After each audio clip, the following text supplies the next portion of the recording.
إن الحمد لله نحمده ونستعينه ونستغفره ونعوذ بالله من شرور أنفسنا ومن سيئات أعمالنا من يهده الله فلا مضل له ومن يضلل فلا هادي له وأشهد أن لا إله إلا الله وحده لا شريك له وأشهد أن محمدا عبده ورسوله أما بعد فإن أصدق الحديث كتاب الله وخير الهدي هدي محمد صلى الله عليه وسلم وشر الأمور محدثاتها وكل محدثة بدعة وكل بدعة ضلالة وكل ضلالة في النار. حياكم الله أيها الأحبة. Je suis très heureux de vous retrouver aujourd'hui le lundi 5 Ramadan. Naam, on est déjà le 5 Ramadan. Et les jours de Ramadan vont défiler de cette manière et en un laps de temps, en un clin d'œil, ça sera la fin de ce mois béni, de cette saison du bien dans lesquelles les œuvres sont meilleures que dans le reste de l'année. Et Ramadan, comme vous savez dans sa définition linguistique, c'est al-imsak, c'est l'abstinence. Ramadan, c'est de ne pas faire. En arabe, ça signifie ça, al-imsak, s'abstenir. C'est pour ça, et dans la piété de manière générale, car Ramadan sert parmi les meilleures causes pour réaliser at-taqwa, pour atteindre at-taqwa. Et taqwa d'une manière générale, comme il a été rapporté de beaucoup de salaf comme Omar ibn Abdel Aziz et autres, at-taqwa, c'est pas de multiplier les bonnes actions. C'est pas de jeûner le jour et de veiller la nuit en salat. At-taqwa tout d'abord, ça veut pas dire que ces choses-là ne font pas partie de taqwa. Mais c'est pas ça la base de taqwa. La base de taqwa, c'est l'abstinence.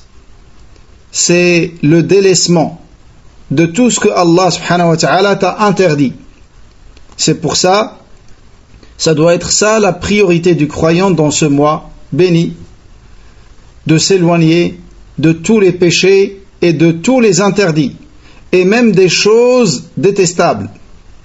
Et subhanallah, on constate tous qu'il y a des choses qu'on a du mal à délaisser, malgré qu'on souhaite les délaisser. Si on n'y arrive pas pendant Ramadan, quand est-ce qu'on va y arriver? Et pendant Ramadan, où il y a cette grande facilité pour tous les croyants, même pour les personnes à la base qui ont une faiblesse, tu constates que pendant Ramadan, ils deviennent forts. Ils font salawat à la mosquée. Lakin, comme j'ai dit, la base et la priorité, c'est au délaissement de tout ce que Allah t'a interdit. Et si tu peux faire davantage de bonnes actions, c'est meilleur pour toi. Et c'est complémentaire dans taqwa. Mais la base de taqwa, c'est al-kaf. C'est pour ça le plus grand adorateur, c'est celui qui délaisse tout ce que Allah lui a interdit.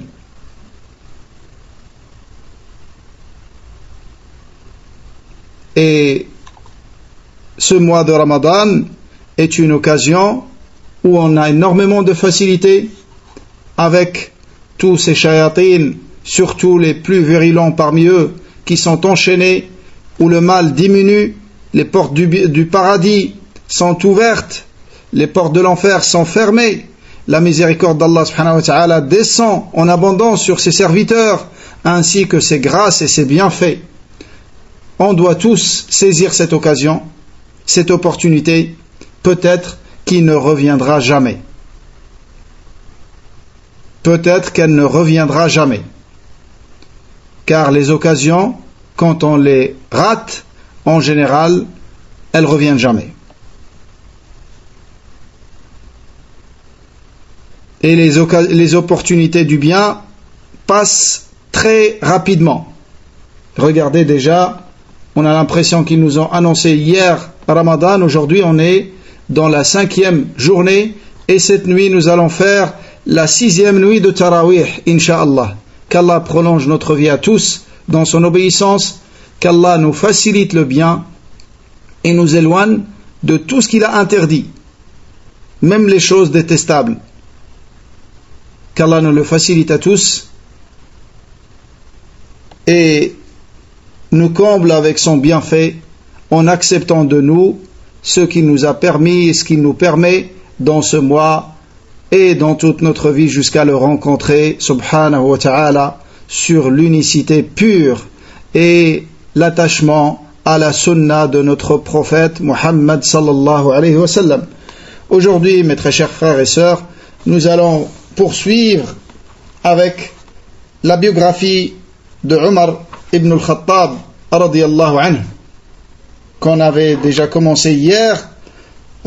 J'ai dit la biographie. Nous, on parle des mérites. Il y a une différence. Dans les mérites, forcément, on aborde plusieurs points de la biographie. Lakin, la biographie, c'est pas la même chose que les mérites.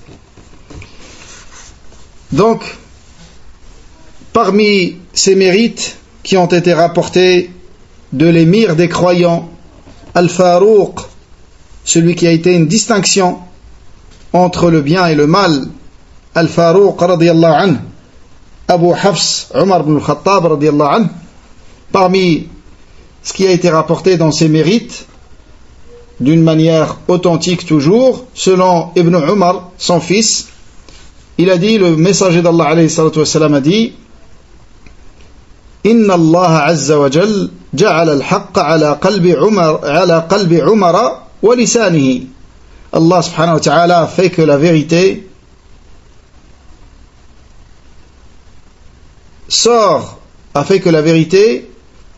Allah subhanahu wa ta'ala a fait que la vérité sort de la bouche de Umar et de son cœur.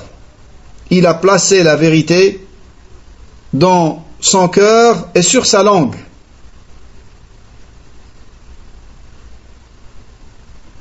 C'est pour ça Ibn Umar il a commenté ce hadith en disant, il n'est jamais arrivé aux croyants une chose dans laquelle Umar s'est prononcé sans que ce soit comme il a dit, et que le Coran descend avec le même avis que Umar a donné, radiyallahu anhu.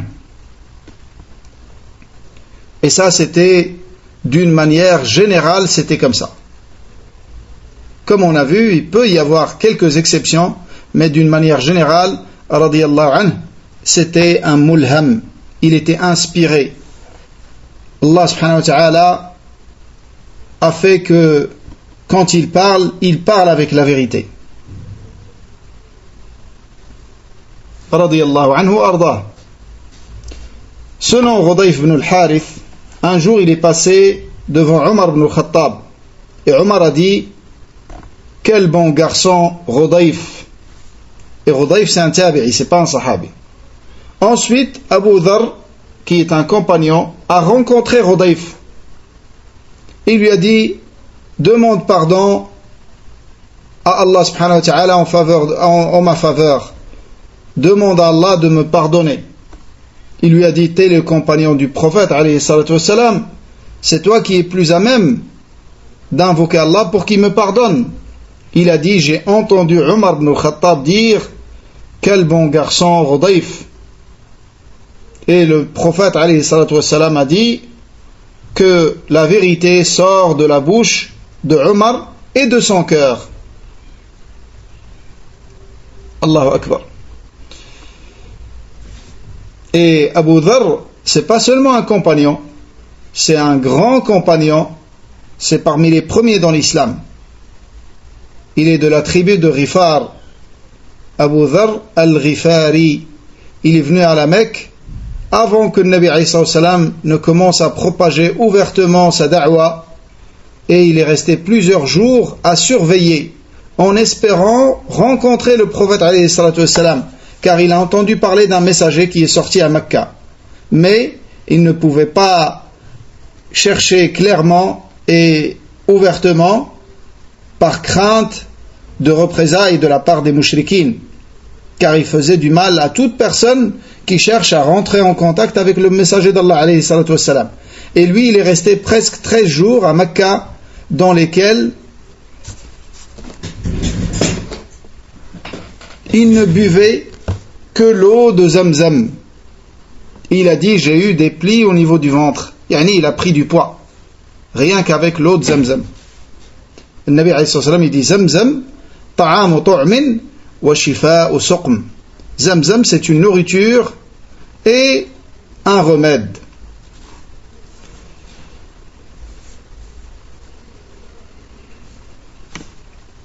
Et ça, yani, c'est quelque chose de constater chez les compagnons radiyallahu anhum. Leur seul souci, c'est de suivre la vérité, peu importe pour lui.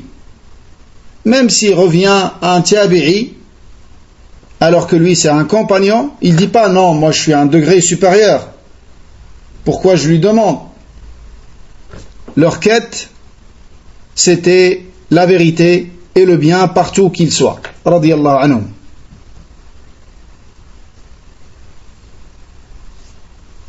Aussi un autre hadith, selon Abu Huraira, le messager d'Allah alayhi salatu wassalam a dit, Inna Allah ja'ala al-haqqa ala lisani Umara wa qalbihi. Allah subhanahu wa ta'ala a fait que la vérité sort du cœur de Umar et de sa langue. Et selon la mère des croyants, Aisha radiyallahu anha, le prophète alayhi salatu wassalam a dit, Ma kana nabiyyun qat إلا في أمته معلم أو معلمان وإن يكن في أمتي منهم أحد فهو عمر بن الخطاب إن الحق على لسان عمر وقلبه.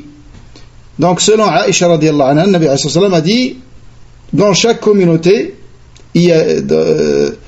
dans chaque communauté dans laquelle a été envoyé un prophète, il y a eu des hommes, on peut dire inspirés, enseignés, à qui Allah a donné l'enseignement directement, inspiré, sans qu'il y ait un ou deux, comme ça, dans chaque communauté dans laquelle a été envoyé un prophète. Et il a dit, s'il y a quelqu'un ainsi dans ma communauté, alors c'est Omar ibn al-Khattab, car la vérité est sur sa langue et dans son cœur. Un autre point très important dans les mérites de Omar, radiyallahu anhu, Omar était la porte des fitan, la porte qui était fermée contre tous les troubles et toutes les tentations. Omar, radiyallahu anhu, était une porte fermée contre toutes ces tentations et ces troubles. Et avec sa mort, cette porte non seulement s'est ouverte, mais cette porte a été cassée et brisée. Donc, elle s'est ouverte à jamais.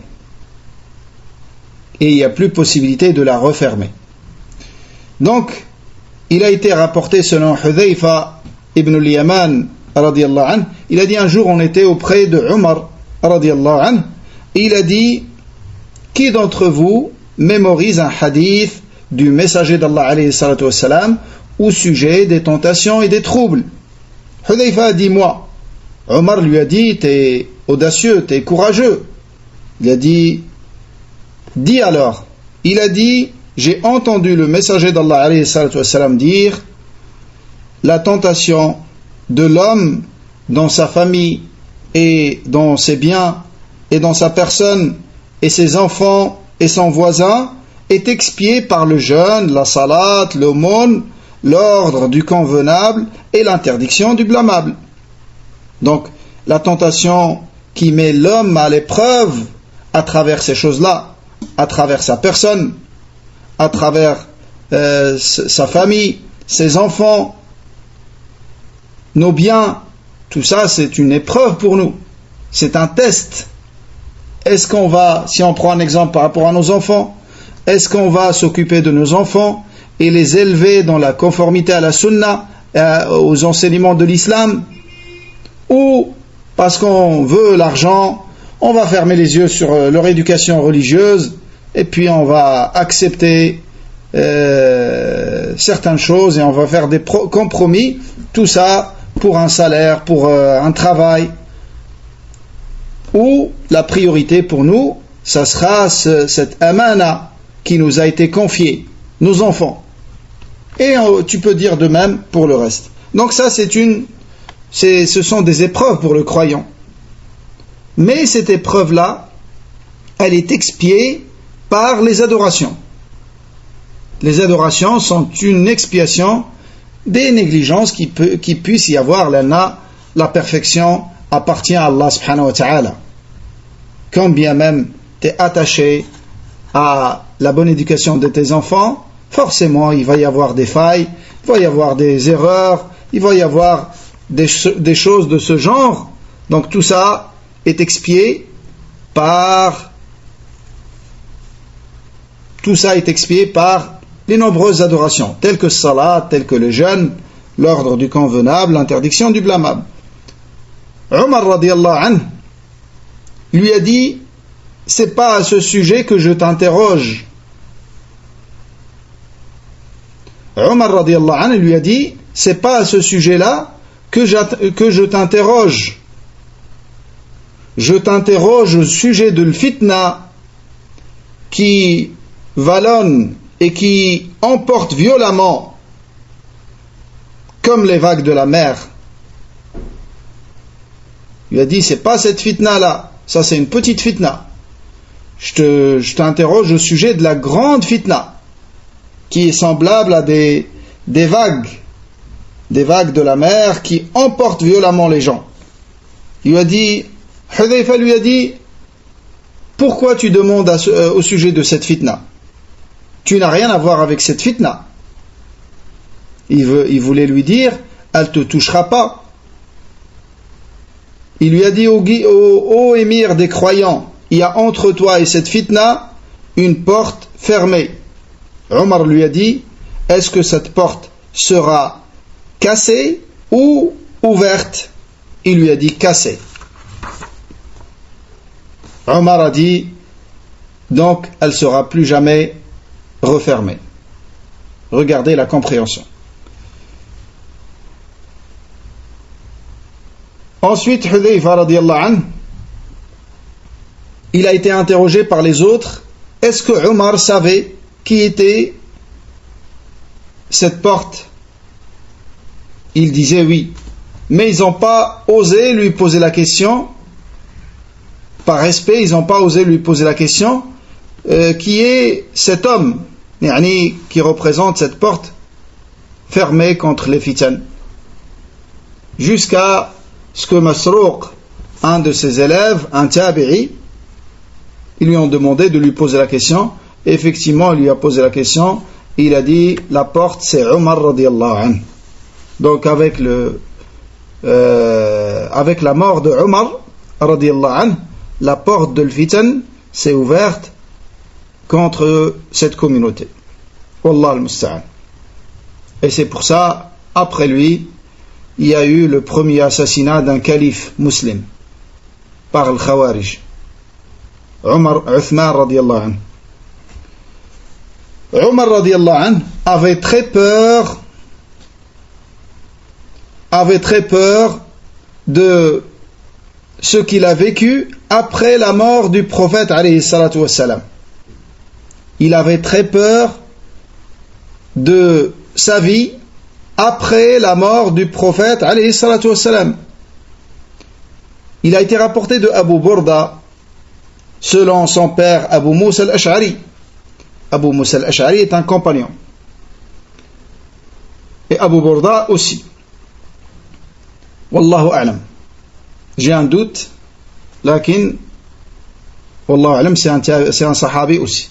Donc, il a Abu Burda, le fils de Abu Musa al-Ash'ari, il a dit à Abdullah ibn Umar, le fils de Umar ibn al-Khattab, qu'Allah les agrée, il lui a dit: est-ce que tu sais ce que mon père a dit à ton père? Il lui a dit: est-ce que tu sais ce que Umar ibn al-Khattab a dit à Abu Musa al-Ash'ari, mon père à ton père? Il lui a dit non. il lui a dit, mon père a dit à ton père, ô Abu Moussa, est-ce que tu aimerais que notre islam, avec le prophète alayhi salatu wassalam, il va lui citer un nombre d'actes qu'ils ont accomplis avec le prophète alayhi salatu wassalam. Il lui dit, est-ce que tu aimerais que tout ça soit préservé et que tout ce qu'on a fait après, que ce soit ni pour nous ni contre nous, on s'en sort yani, sans rien contre nous, ni pour nous, que ce soit ni comptabilisé pour nous ni contre nous. Il lui a dit, est-ce que tu aimerais ça? Abu Moussa al-Ash'ari radiyallahu anhu, il a dit non, par Allah. Et parmi les actes qu'il lui a cités, il lui a dit notre islam, notre émigration, notre combat derrière le prophète alayhi salatu wassalam, et tous nos actes qu'on a fait avec lui. Abu Moussa al-Ash'ari lui a dit non, par Allah, après le prophète alayhi salatu wassalam, on a participé dans le djihad, dans fi sabilillah, et on a fait salat, et on a jeûné Ramadan, et on a fait beaucoup de bien, et beaucoup de gens sont entrés en islam par notre cause. J'espère aussi la récompense de tout ça.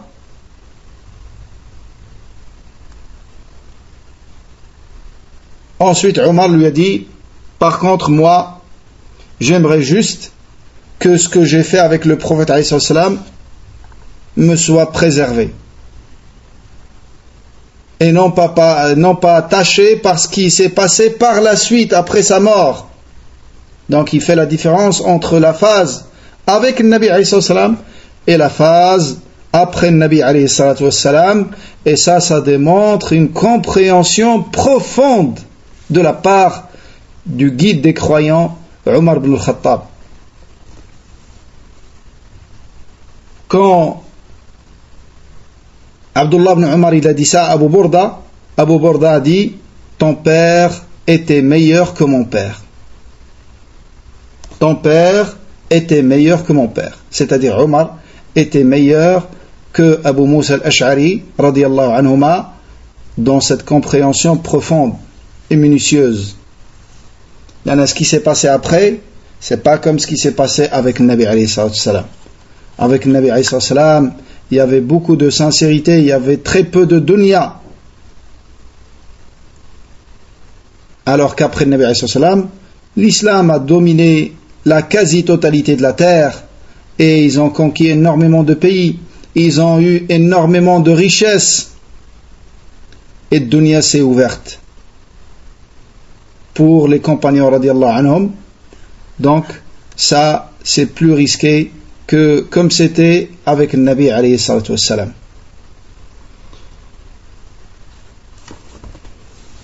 Il a été rapporté de Saïd ibn Zayd ibn Amr ibn Nufayl.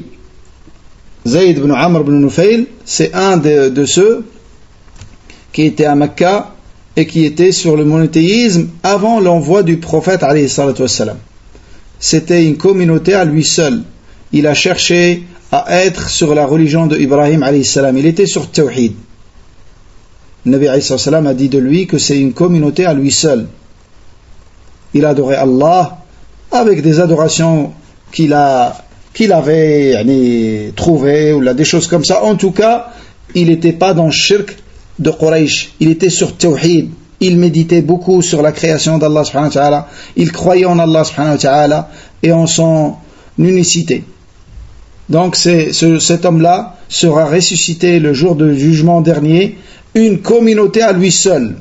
Il s'appelle Zayd ibn Amr ibn Nufayl. Son fils Saïd ibn Zayd ibn Amr ibn Nufayl, un des 10 annoncés au paradis. Il dit, et Saïd ibn Zayd, c'est l'époux de Fatima bint al-Khattab, la sœur de Omar ibn al-Khattab radiyallahu anhuma. Et c'est parmi les premiers dans l'islam. Saïd et son épouse Fatima. Et Omar, il ne savait pas qu'ils étaient musulmans. Mais un jour, il est sorti de chez lui, il était en colère, il avait son arme. Un homme parmi les musulmans l'a vu et il ne savait pas que c'était un musulman. Mais il l'a vu dans cet état, il a eu peur qu'il se dirige vers le Nabi alayhi salam en voulant le tuer. Il lui a dit, où est-ce que tu vas? Il a dit, pour tuer cet homme qui a divisé Quraysh. Il parlait du messager d'Allah alayhi salam. Cet homme lui a dit, commence d'abord par les membres de ta famille qui l'ont suivi. Donc un mal moindre. Il l'a renvoyé vers quelque chose de moindre. Et effectivement, Omar s'est rendu chez sa sœur, il a toqué, et ils lui ont ouvert la porte, et il les a trouvés en train de lire le Coran. Il a voulu voir ce que c'est ce Coran. En tout cas, l'histoire elle est un peu longue, et c'était la cause de son islam. C'était parmi les causes. Il y a eu plusieurs causes qui ont mené Omar radiallahu anhu vers l'islam. Et ça, c'est la dernière de ces causes-là, suite à laquelle il s'est rendu chez le prophète alayhi salam et il a annoncé son islam.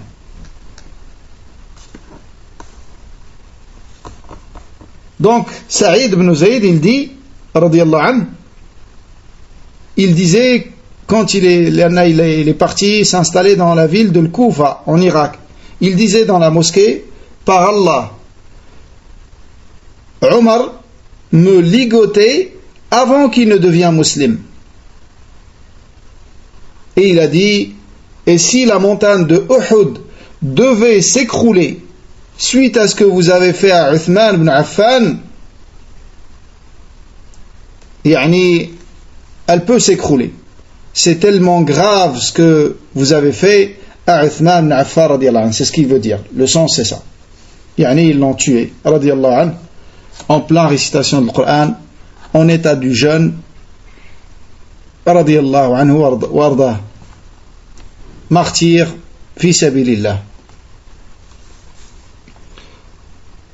Abdullah ibn Mas'ud a dit, et ça on l'a vu précédemment, il a dit, depuis l'islam de Omar, on est devenu fort et puissant.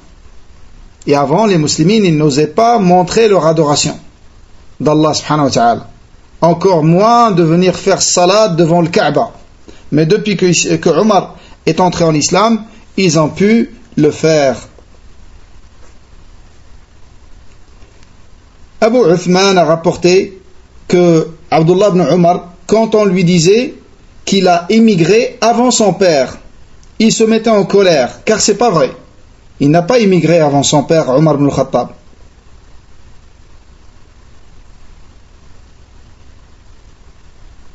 Il n'a pas immigré avant son père, Omar ibn al-Khattab radiallahu anhu. Et il expliquait que ce qui s'est passé, c'est qu'il a fait le pacte d'allégeance au prophète alayhi salatu wassalam avant son père. Et l'histoire, c'est son père l'a envoyé voir est-ce que le prophète alayhi salatu wassalam était déjà réveillé pour venir lui faire le pacte d'allégeance. Il est parti, il l'a trouvé en train de se reposer. Il l'a renvoyé une deuxième fois et il l'a trouvé assis. Donc Abdullah ibn Omar, il n'a pas attendu de revenir et d'avertir son père pour qu'il vienne pour faire le pacte d'allégeance. Non, il a fait le pacte d'allégeance tout de suite et après il est parti informer son père.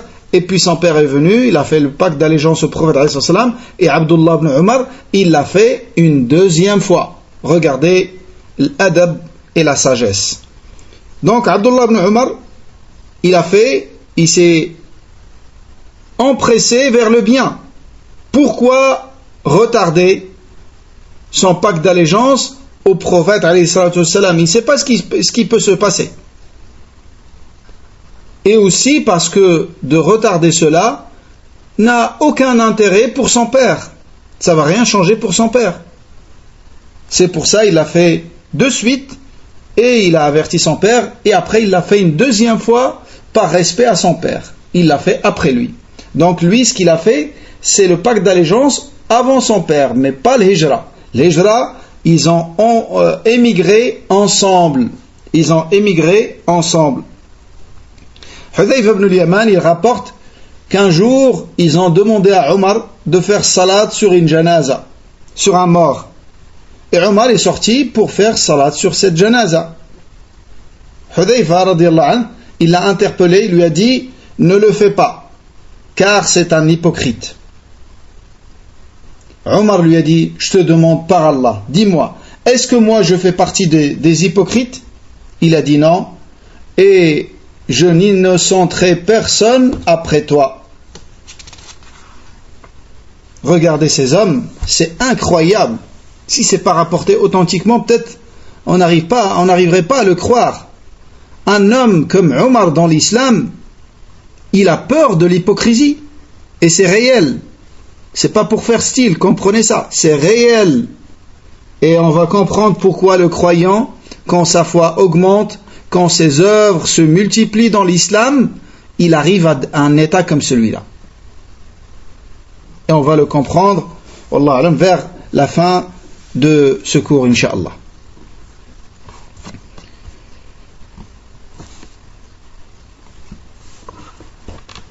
Abdullah ibn Abbas a dit que Omar ibn al-Khattab, après chaque salat, quand il était le gouverneur, après chaque salat, il s'assoit un petit peu après la fin de la salat dans la mosquée pour que les gens viennent le voir. Ceux qui avaient des demandes, qui avaient des besoins, qui avaient des sollicitations, ils venaient le voir et ils lui demandaient.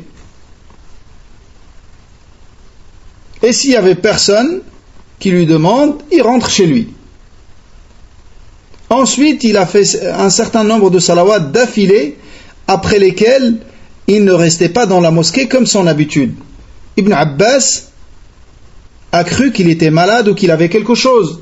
Il est allé le voir, il lui a dit, est-ce que tu es souffrant de quelque chose, d'une maladie? Il a dit non.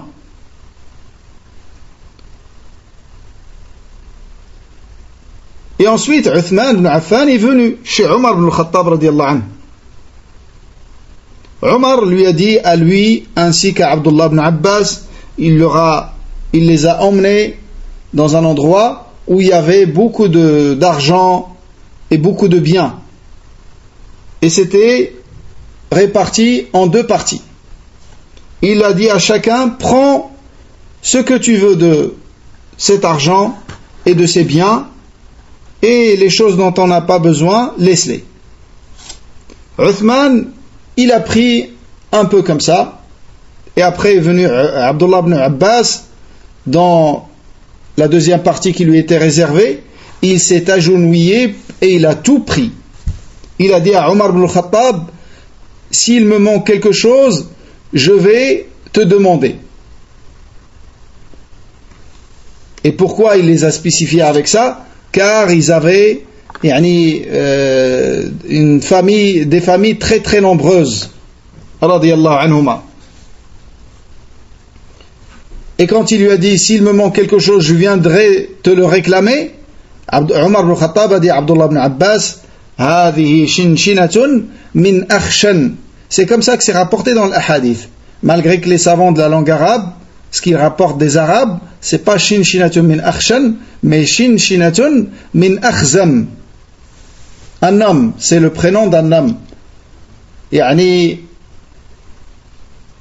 En voulant lui dire que tu ressembles à ton père. Une pierre d'une montagne. Une pierre d'une montagne. Tu sors, t'es aussi intelligent que ton père. Une expression pour donner ce sens-là. Tu ressembles à ton père dans son intelligence, dans ce que tu as fait. Et ensuite, Omar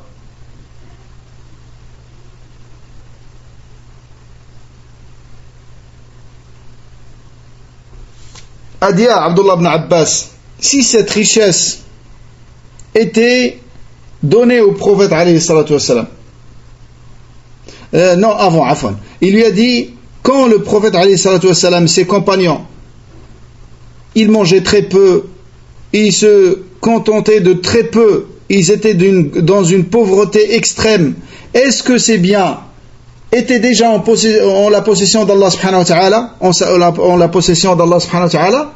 Il a dit oui, na'am. Omar, comme s'il voulait dire, s'il y avait un bien dans ces choses-là, Allah les aurait donnés à son prophète alayhi salatu wassalam, et à ses compagnons les plus sincères. Il y en a, comme on a vu, ça c'est la période de la sincérité maximale. Il n'y a aucun intérêt, aucun profit. Tu deviens musulman, tu es combattu de partout. Yani, tu ne rentres que si c'est pour la cause d'Allah subhanahu wa ta'ala. Contrairement à quand les musulmans sont devenus forts, il y a des munafiqines qui se sont cachés derrière l'islam pour protéger leurs intérêts seulement.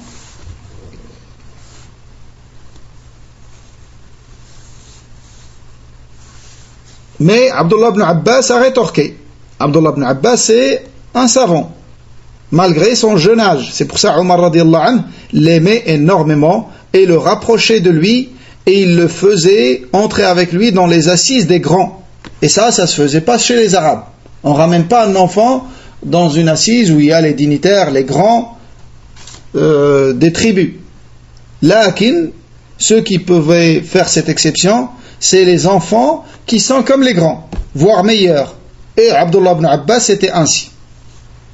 Et des fois, Omar radiallahu anhu, il lui posait des questions, et il posait des questions dans l'assise, et il demande aux gens, et celui qui répond, c'est Abdullah ibn Abbas, bien évidemment, pour leur faire comprendre le mérite de cet enfant. C'est un enfant, le Nabi alayhi salam est décédé, il avait 10 ans, 10 ou 11 ans, radiallahu anhu, lakin, c'est un grand savant. Donc Abdullah ibn Abbas a dit, si Allah avait accordé ses bienfaits à son prophète, il aurait fait autre chose que ce que toi tu fais. Et allez, tu les distribues pas, tu les donnes pas aux musulmans pour qu'ils aient une belle vie, pour qu'ils profitent de dunya. Là, Omar radiallahu anhu était dans l'ascétisme, dans le zuhd. Il tirait pas profit de ces choses-là. Omar s'est mis en colère. Et il lui a dit, dis-moi alors, qu'est-ce que le prophète aurait fait de ces choses-là? Il a dit, il aurait mangé lui-même et nous aurait donné à manger. Omar s'est mis à pleurer tellement, et il a dit, je souhaiterais sortir de cette dunya kafafan la li wa la ali, yani sans avoir quelque chose contre moi ni pour moi. Allah al-Musta'an. Aussi, il a été rapporté au sujet de sa générosité, beaucoup de choses, entre autres, selon Zayd ibn Aslam, son père a dit, un jour, Ibn Omar a demandé quelque chose à Omar.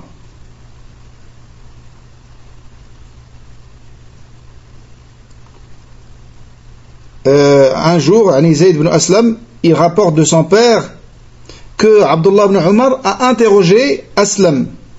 Aslam, c'était quelqu'un de proche de Omar ibn Khattab.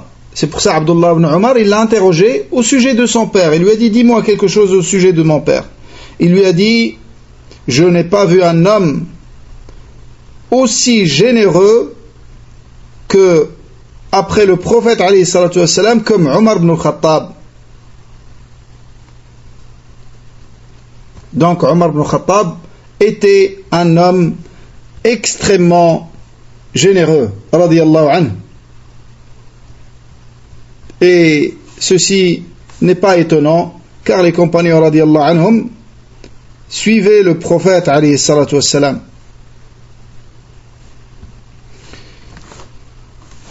Omar, radiyallahu anhu, c'est le premier qui a mis en place le calendrier pour les musulmans. Et il a consulté les compagnons par rapport à l'année où ils allaient le commencer, la première année dans ce calendrier spécifique pour les musulmans. C'est à son époque que ça a été fait, comme ça a été rapporté de Sahl ibn Sa'd dans l'authentique de l'imam al-Bukhari. Il a dit, après, ils n'ont pas commencé le calendrier avec l'envoi du prophète alayhi salatu wassalam. mais ils l'ont commencé avec l'année où il est arrivé à Médine.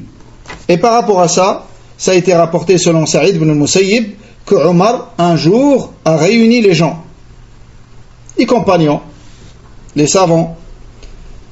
Il leur a dit, il leur a demandé par rapport à quand est-ce qu'on commence le calendrier de l'Hégire. Ali ibn Abi Talib radiyallahu anhu lui a dit, on le commence avec le jour de l'émigration du prophète alayhi salatu wassalam, le jour dans lequel il a délaissé la terre de l'associationnisme et de la mécréance et il s'est installé dans la terre de l'islam. Et Omar a pris en compte son avis. Et c'est pour ça que le calendrier, il commence avec l'année où le Nabi alayhi sallam a fait son émigration.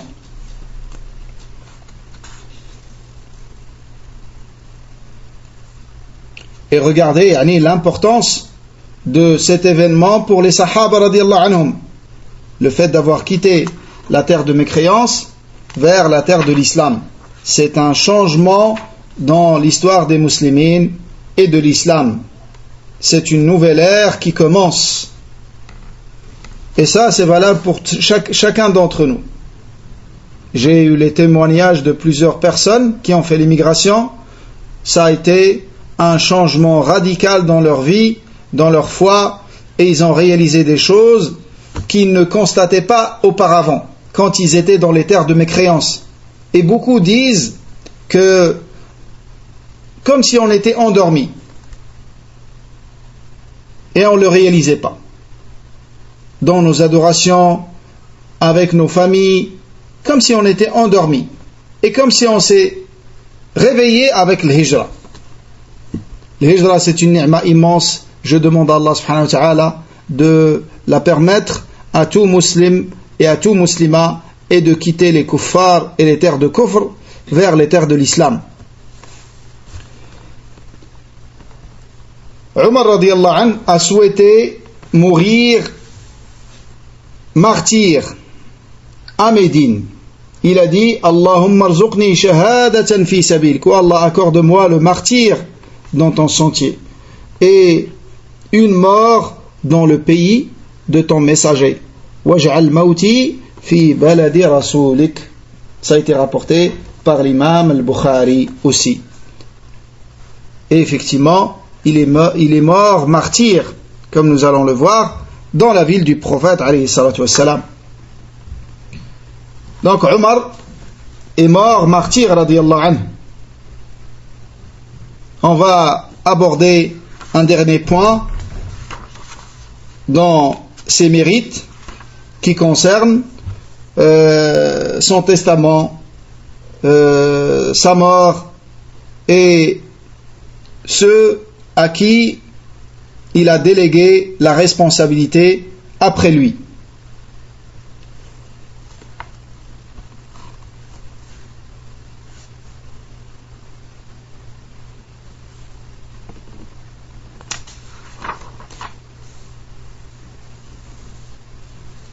Donc selon le Miswar ibn Makhrama, il a dit que Omar radiyallahu anhu, quand il a été poignardé par l'ennemi d'Allah, Abu Lu'lu'a al-Majusi, qui était un esclave de Al-Mughira ibn Shu'ba, un sahabi, quand ils ont conquis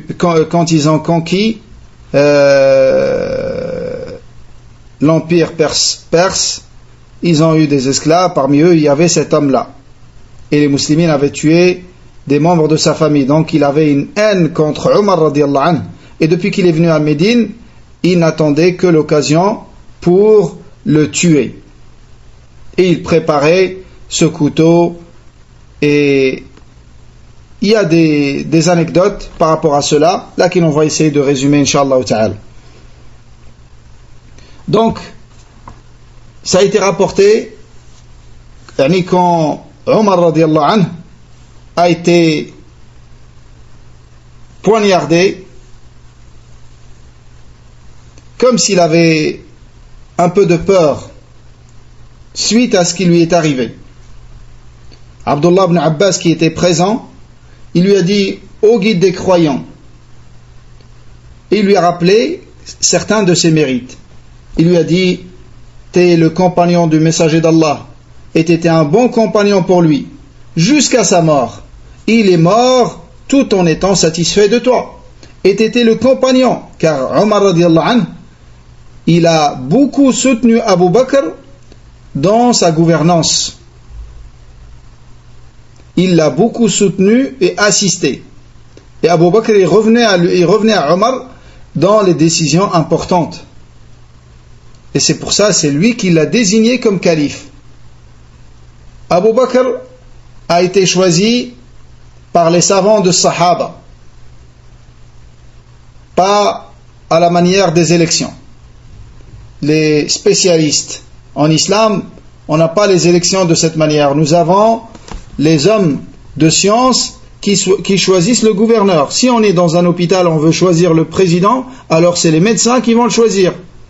Pas des gens de l'extérieur ou des gens qui n'ont aucune compétence, ou on va prendre la voix de tout le monde. Non.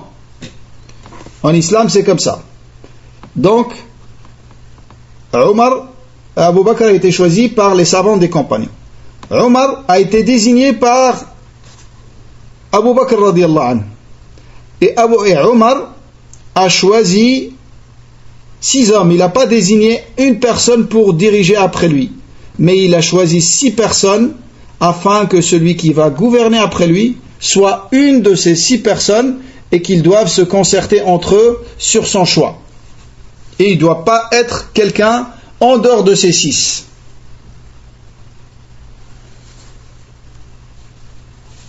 Donc, il lui a rappelé ces mérites-là, qu'il était avec Abu Bakr radiallahu anhu, également un bon compagnon, et que Abu Bakr est mort tout en étant satisfait de Omar radiallahu anhu, et qu'il était le compagnon des autres compagnons après la mort de Omar, et que tous y sont satisfaits de lui.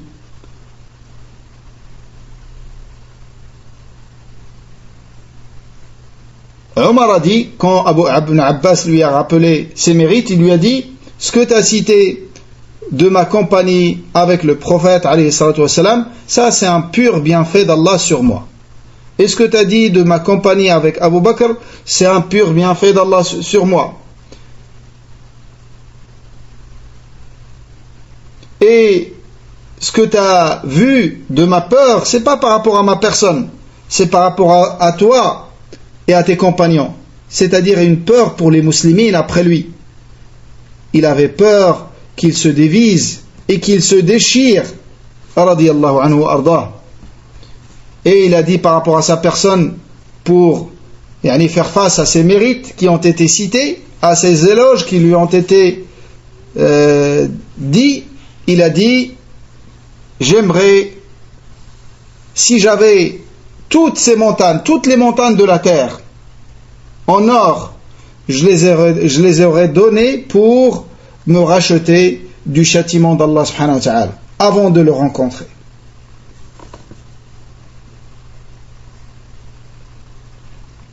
Abu Lu'lu al-Majusi, cet ennemi d'Allah, il a tué Omar, comme on a vu précédemment dans Salat al-Fajr, il l'a poignardé 2 fois. Jusqu'à ce qu'il a déchiré ses tripes, ses intestins. Omar radiallahu anhu, quand il a été touché par cette épreuve, regardez ici. Il a été touché par cette épreuve, qu'est-ce qu'il a fait? Il a convoqué tout de suite Abdullah ibn Abbas. Bien évidemment, il a demandé à Abdurrahman ibn Auf de diriger la salat, car il n'était plus capable. Et il a convoqué Abdullah ibn Abbas. Il lui a demandé, il a eu peur que ce qui lui est arrivé, c'est à cause d'un péché qu'il ne connaît pas. Regardez, les croyants, il lui arrive un malheur, il remet ça sur ses péchés, sur sa faute, sur sa personne. Il ne dit pas les autres m'ont fait. S'il m'est arrivé cette épreuve et que j'ai été poignardé dans la salade, c'est peut-être un péché que j'ai fait. C'est pour ça le croyant, il voit ses péchés dans tout ce qui lui arrive et tout ce qui le touche comme épreuve.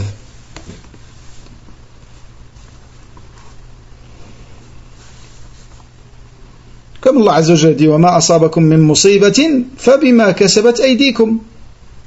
Tout ce qui vous touche comme épreuve, c'est à cause de ce que vos mains ont semé. Donc il a convoqué Abdullah ibn Abbas et il l'a envoyé pour demander aux gens, pour savoir est-ce qu'il y a quelque chose qui est reproché à Omar radiallahu anhu, est-ce qu'il a fait un mal qu'il ne connaît pas. Et Abdullah ibn Abbas, il s'est renseigné, il a demandé, il a vu, tout le monde pleurait Omar suite à ce qui lui est arrivé, comme ils pleurent leurs enfants en bas âge. Et ensuite Omar, quand il a vu qu'il n'y avait rien, il a dit: qui m'a tué? Ils ont dit: Abu Lu'lu al-Majusi, un esclave de Al-Mughira ibn Shu'ba. Et Abdullah ibn Abbas, il a dit, quand on lui a dit ça, j'ai vu la joie et le contentement sur son visage. Il a dit: Alhamdulillah alladhi lam yabtalini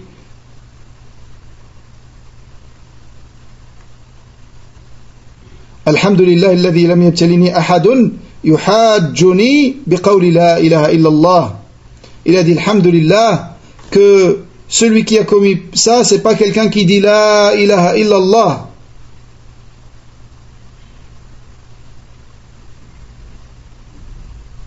Alors que je vous ai conseillé de ne pas nous ramener ces mécréants.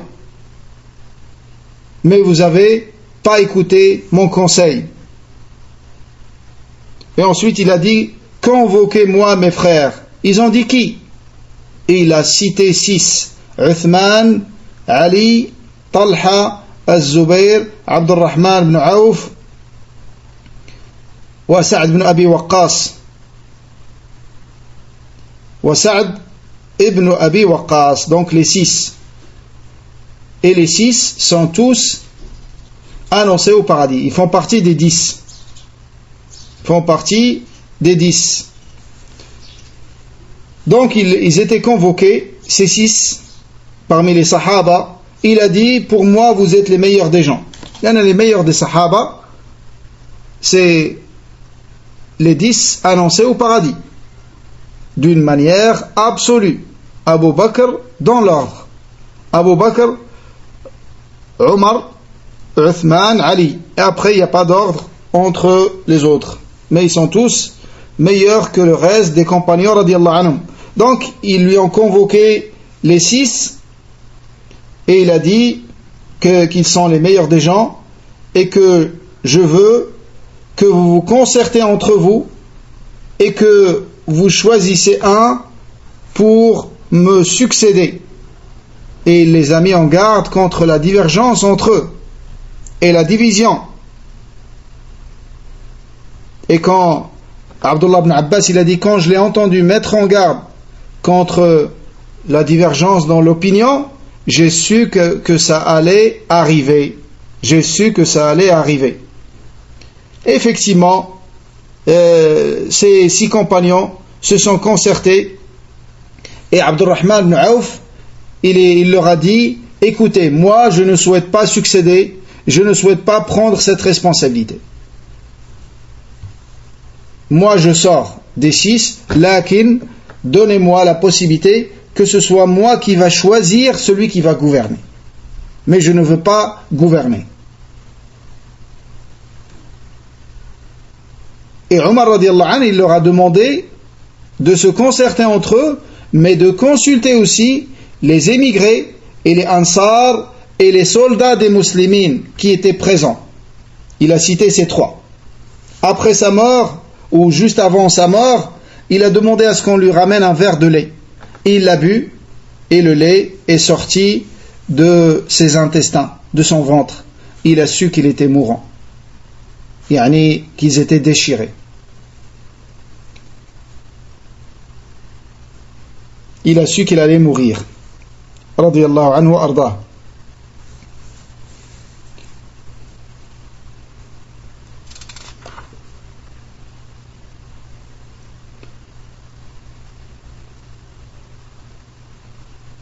Donc ensuite, Abdullah ibn Abbas, Omar radiyallahu anhu est resté 3 jours comme ça.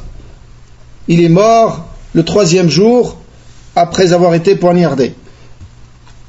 Vers la fin de sa vie, Abdullah ibn Abbas lui a rappelé encore ses mérites, comme ceux qu'on a cités précédemment.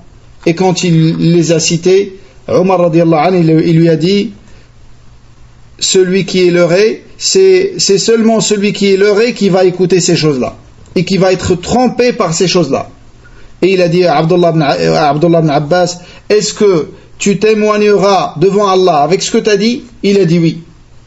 Il a fait les louanges à Allah subhanahu wa ta'ala. Il a demandé à son fils Abdullah ibn Umar de mettre sa joue contre le sol. Abdullah ibn Umar, il l'a posé sur sa jambe. Il l'a posé sur sa jambe. Il lui a dit: mets ma joue contre la terre. Effectivement, il a laissé sa tête sur la terre et il a dit: malheur à toi et malheur à ta mère, ô Omar, si Allah ne te pardonne pas. Et ensuite Allah a pris son âme. Et ensuite Allah subhanahu wa ta'ala a pris son âme. Allah subhanahu wa ta'ala lui a accordé tous ses mérites et lui a permis de finir sa vie avec le degré du martyr. Omar ibn al-Khattab est un martyr, comme Uthman radiyallahu anhu. Par rapport à cette crainte d'Allah subhanahu wa ta'ala, Al-Hassan al-Basri, quand on lui a cité ce que Omar a dit vers la fin de sa vie, et on lui a cité sa crainte d'Allah subhanahu wa ta'ala, il a dit: c'est ainsi qu'il est le croyant qui réunit une bienfaisance dans les croyances et dans les actes et dans les paroles, une bienfaisance et une crainte. Inversement, l'hypocrite, il réunit le mal et l'inattention et l'imprudence. Et il a dit, le Hassan al-Basri, par Allah, je n'ai jamais vu dans ce qui a précédé, et non plus dans ce qui va venir, je n'ai jamais vu un serviteur dont les bonnes actions augmentent sans que sa crainte d'Allah augmente. Et je n'ai jamais vu dans ce qui a précédé, ni dans ce qui est à venir, un serviteur dont le mal augmente sans que son inadvertance et son insouciance augmentent. Allahu Akbar. Voilà mes frères, sur ça nous allons nous arrêter aujourd'hui. Wallahu a'lam. Wa sallallahu wa sallama ala nabiyyina Muhammad. Subhanak Allahumma wa bihamdik. نشهد أن لا إله إلا أنت نستغفرك ونتوب إليك بارك الله فيكم وجزاكم الله خيرا. Et demain Inch'Allah nous allons commencer avec les mérites de Uthman ibn Affan radiyallahu anhu. Wallahu a'lam. Wassalamu alaykum wa rahmatullahi wa barakatuh.